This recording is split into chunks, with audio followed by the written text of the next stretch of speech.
Hi అండి, నమస్తే. Welcome back to my channel. నేను మీ గాయత్రి. ఈరోజు వీడియోలో సమ్మర్ స్పెషల్గా ఒక మంచి టేస్టీ వడియాల రెసిపీని మీతో షేర్ చేయాలనుకుంటున్నాను. ఈరోజు అయితే మనం టమోటా వడియాలని ఎలా పెట్టుకోవాలో చూద్దామండి. టేస్ట్ అయితే చాలా బాగుంటుంది. తప్పకుండా మీరు ఇంట్లో ట్రై చేయండి. మరిక ఆలస్యం చేయకుండా బియ్యంతో పెట్టుకునే టమోటా వడియాలను ఎలా చేయాలో చూసేద్దాం. ఫస్ట్ ఇందుకోసం ఒక గిన్నె తీసుకుని 1 కప్పు దాకా బియ్యాన్ని వేసుకోండి. ఇక్కడ నేను రేషన్ బియ్యం తీసుకుంటున్నాను. 1 కప్పు బియ్యానికి 1/2 కప్పు దాకా సగ్గుబియ్యం తీసుకోండి. లావు సగ్గుబియ్యం తీసుకోవాలి. బియ్యాన్ని కూడా బాగా శుభ్రంగా 2-3 సార్లు కడిగేసి మళ్ళీ నీళ్లు పోసి రాత్రంతా కూడా నానబెట్టుకోండి. మరుసటి రోజుకు ఈ విధంగా నానిపోయి ఉంటాయి. చూడండి, సగ్గుబియ్యం అంతా కూడా బాగా మెత్తగా నానిపోయింది. ఇప్పుడు ఇందులో ఉన్న నీళ్ళన్నీ కూడా వంపేసి మిక్సీ జార్లోకి వేసి కొద్దిగా వాటర్ పోసుకుంటూ వీలైనంత మెత్తగా గ్రైండ్ చేసుకోండి. ఎక్కడ రవ్వ అనేది లేకుండా మెత్తగా గ్రైండ్ చేసుకోవాలి. ఇందులోకి 3 మీడియం సైజు టమోటాలను ముక్కలుగా కట్ చేసి వేసుకొని ఫైన్ పేస్ట్గా గ్రైండ్ చేసుకోండి. ఇలా గ్రైండ్ చేసుకున్న పిండి మొత్తాన్ని కూడా కలిపేసుకొని స్ట్రైనర్లో వేసుకుంటూ ఇలా స్పూన్తో కలుపుతూ వడగట్టుకోండి. ఇలా వడగట్టుకోవడం వలన టమోటా ముక్కలు కానీ బియ్యం మిక్సీ వేసినప్పుడు ఏదైనా రవ్వ ఉంటే ఇక్కడే ఆగిపోతుందన్నమాట. ఫైనల్గా ఇది స్మూత్ బ్యాటర్గా తయారు చేసుకోవాలి. చూడండి, ఇలా స్మూత్గా ఉండాలి. ఇప్పుడు మిక్సీ జార్లోకి ఒక 5-6 ఎండుమిర్చి వేసుకొని కచ్చా పచ్చాగా గ్రైండ్ చేసుకోండి. అవి కూడా పిండిలోకి వేసేసి 2 టేబుల్ స్పూన్స్ జీలకర్ర కూడా వేసుకోండి. ఇందులోకే 1/2 టేబుల్ స్పూన్ దాకా సాల్ట్ వేసుకోండి. అలాగే సన్నగా కట్ చేసుకున్న 2 టేబుల్ స్పూన్స్ కొత్తిమీర. దీన్ని ఎలిగారము అని అంటారు. వడియాలు బాగా విచ్చుకుంటాయి అన్నమాట. ఇది పౌడర్ చేసుకుని చిటికెడు ఎలిగారం వేసుకోండి. ఈ వడియాలకి పిండి కన్సిస్టెన్సీ అనేది పల్చగానే ఉండాలి. అవసరమైతే కొంచెం నీళ్లు వేసుకొని పిండి కన్సిస్టెన్సీ అడ్జస్ట్ చేసుకోండి. వీడియోలో చూపిస్తున్నట్టుగా పిండి దోశ పిండి కంటే కూడా పల్చగా ఉండాలి. పిండి చిక్కగా ఉంటే వడియాలు మందంగా వస్తాయి. ఉడకడానికి టైం పడుతుంది, అలాగే ఎండడానికి కూడా టైం పడుతుంది. ఫ్యాన్ కింద ఆరబెట్టుకున్నా కూడా వన్డేలో ఆరిపోతాయి.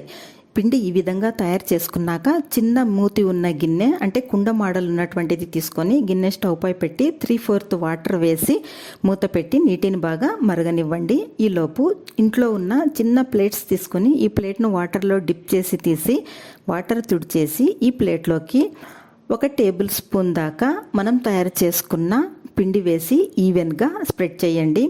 మరీ మందంగా వేయొద్దు. ఉడికిన తర్వాత కాస్త తిక్కుగా అవుతాయన్నమాట. థిన్ లేయర్గా ఈవెన్గా పరుచుకోండి.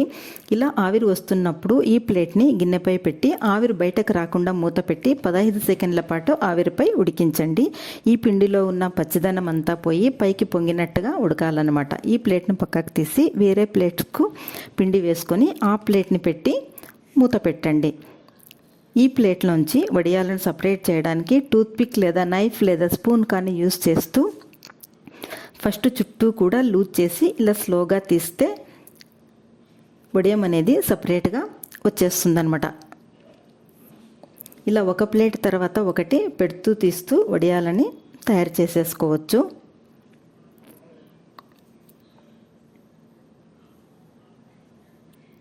ఇలా తీయడం మీకు కష్టంగా అనిపిస్తే ప్లేట్ని ఫస్ట్ వాటర్లో డిప్ చేయండి.